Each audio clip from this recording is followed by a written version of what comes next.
Pada percobaan pertama, yaitu pemantulan cahaya pada cermin datar. Nah, sebelumnya saya mencoba tanpa ada cermin, jadi terlihat cahaya hanya merambat lurus saja dan berfokus pada satu titik layar. Nah, kemudian ketika saya meletakkan cermin datar, terlihat bahwa cahaya yang berasal dari senter ketika diarahkan ke cermin datar akan dipantulkan kembali. Nah, terlihat pada kertas yang di bawah atau pada meja terlihat adanya pemantulan cahaya.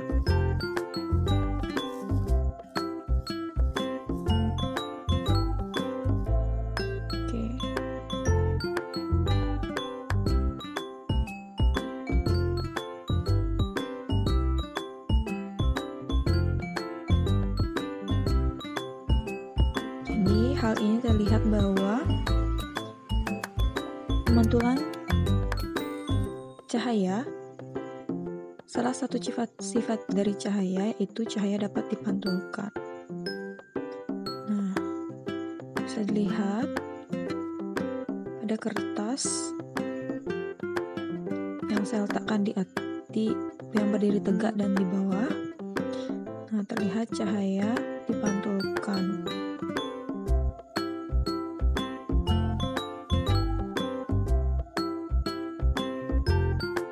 Kemudian, di sini saya menggunakan busur untuk menghitung besar sudut datang dan sudut pantul.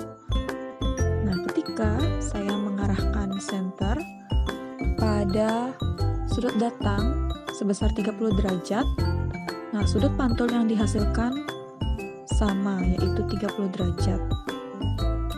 Demikian juga apabila saya mengarahkan ke 40 derajat, itu sudut datangnya, sudut pantul yang dihasilkan juga sebesar 40 derajat. Demikian juga ketika saya arahkan ke 50 derajat, sudut datangnya, kemudian sudut pantulnya 50 derajat juga. Tapi menurut saya lebih efektif menggunakan laser daripada senter, karena jika menghitung sudut datang dan sudut pantul dengan menggunakan senter, jadi agak kesulitan membaca, sedangkan dengan laser akan lebih mudah. Nah, kemudian ini pemantulan cahaya yang menggunakan celah cahaya berupa sisir. Jadi terlihat jelas ya adanya cahaya yang dipantulkan kembali oleh cermin datar. Nah, jadi arahnya seperti berlawanan. Jadi terlihat tinggi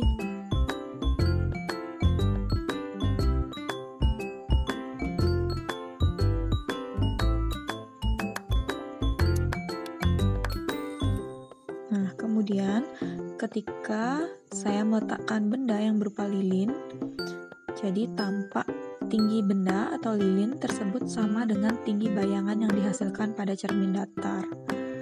Nah, kemudian jarak benda atau lilin ke cermin sama dengan jarak bayangan ke cermin. Kemudian, sifat bayangan yang terbentuk yaitu tegak, maya, dan sama besar.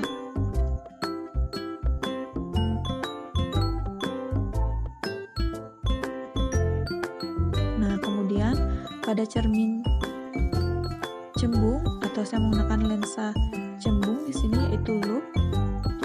Nah, dihasilkan bahwa bayangan lilin itu lebih kecil dari benda aslinya. Dan sifat bayangan yang terbentuk yaitu maya, sama tegak, dan diperkecil.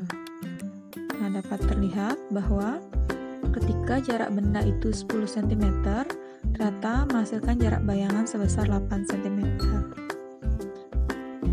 Nah, dan ketika jarak benda itu sebesar 15 cm, jarak bayangannya yaitu 5 cm.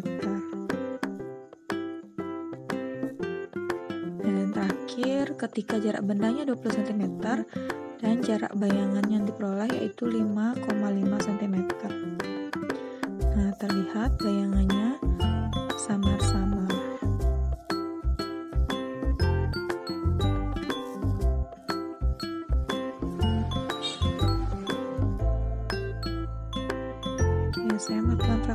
pasang di tempat yang gelap atau pada malam hari agar bayangan tampak jelas.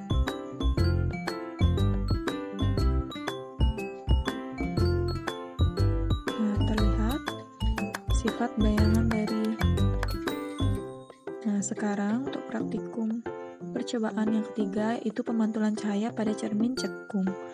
Nah, terlihat bayangan sangat jelas. Nah, yaitu sifat bayangan yang terbentuk, yaitu bayangannya itu lebih besar 2 kali daripada benda aslinya. Nah, jadi jarak benda 5 cm itu menghasilkan jarak bayangan sekitar 7 cm. Dan jarak benda 8 cm menghasilkan jarak bayangan sekitar 6 cm.